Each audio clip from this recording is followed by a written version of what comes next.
And his process is so unorthodox, unlike anybody I've ever worked with before. So every day I come in, it's a new challenge, you know. He's got all these ideas, and basically we just trying to make it sonically cool and interesting, but also at the same time make it mean something, you know.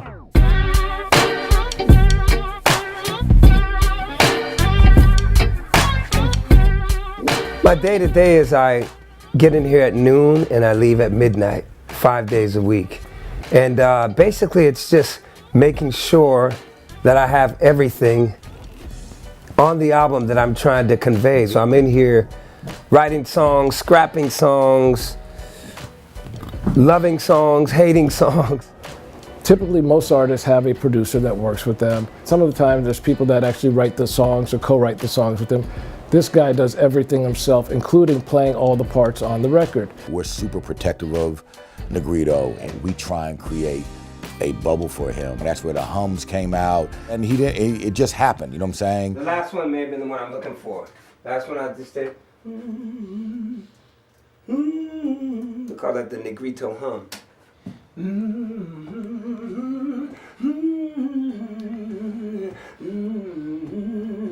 When it comes to writing songs, you know, X will have these ideas, you know.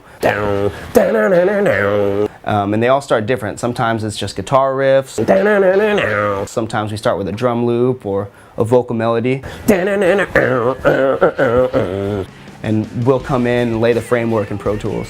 But with X, it's like, you know, oh, I have this drum loop in mind. You know, and that's the incarnation of the song right there, is like, you know, just the drums. And then his taste is so unorthodox, you know, like we'll use stuff like, you know, this little shaker on a lot of stuff, you know. This isn't like a normal shaker sound, but it becomes like, you know, a huge sonic imprint on his album, you know. And when he goes in the studio, it's like a kid in a room playing with all his favorite toys. So just the vibe that comes out of there and the inspiration just sort of seeps its way through the rest of our culture, and everybody sort of feeds off that energy. The last thing we worked on was the groove. The groove. I think the verses should be those the church rhythm. Yeah, I can Let me one more time. I'm gonna let him play it. That's the idea is have it every time. Funky.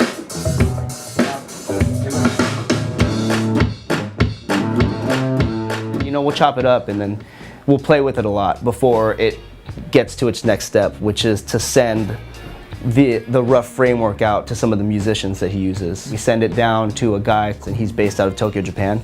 And then we send it down to a guy in LA who's the bass player. So then, you know, they'll embellish on our ideas and then take it to a next level, and then we become further inspired by that. You know, like, oh, maybe we could chop this up, put it in this place, and maybe make a new part out of this. So it's a lot of it's like freestyle and trial and error. He'll pull up a drum track that might have been put down on some drums in South Central at the original Black Ball in like 1999 and put them on a 2018 Negrito track. It all comes together. It's like a giant, beautiful puzzle.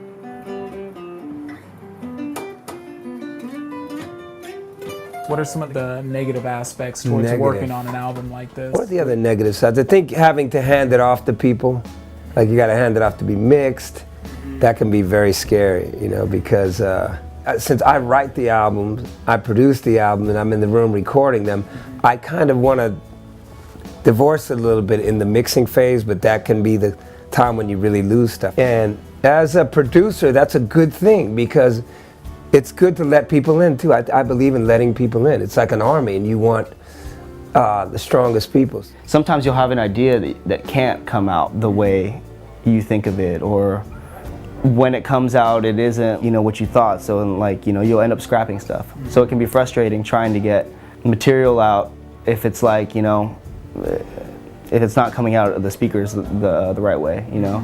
These songs are like children, and you lose something. There's a song that I lost that I really thought was going to be one of the best songs on the album, and it just... What happened to it? It just didn't happen, you know. It's got to happen. This whole thing happens where you feel it, and it's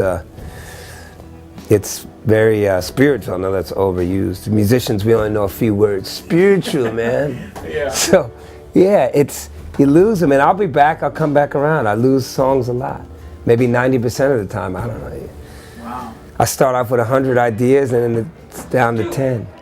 That didn't come without warning. Still I'm standing on the outside.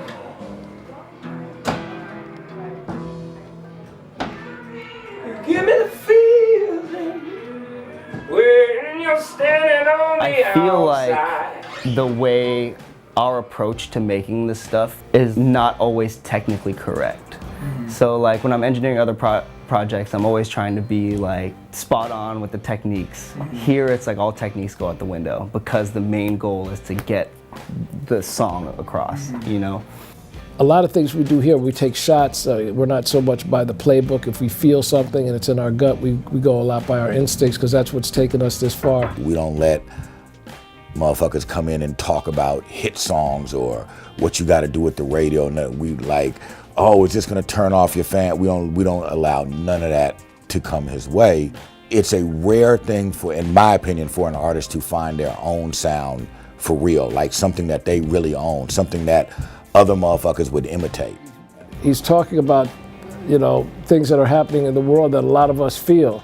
But, you know, I can't express that musically that other people are going to understand. You know, I could just have a conversation with a buddy of mine or something, but he has a unique ability to transform that into music and to relay that feeling and to, you know, dig down to a place that's deep and connect with people. And so when people come in, like other musicians, and they're bringing their energy, and then there's fashion designers coming in with things to, you know, everybody's feeding off that energy of what he's creating in there, you know, and it makes a very pleasant atmosphere. Hope people get hope out of it, man. That's my job, is to be a hope promoter. I'm like the Don King of hope. And I want to champion the cause, and I want other artists to champion the cause because I feel like it's our time. So in this room, I'm just coming up with those songs that I can feel and that move me, and then I think that it'll move other people. Right. There it is.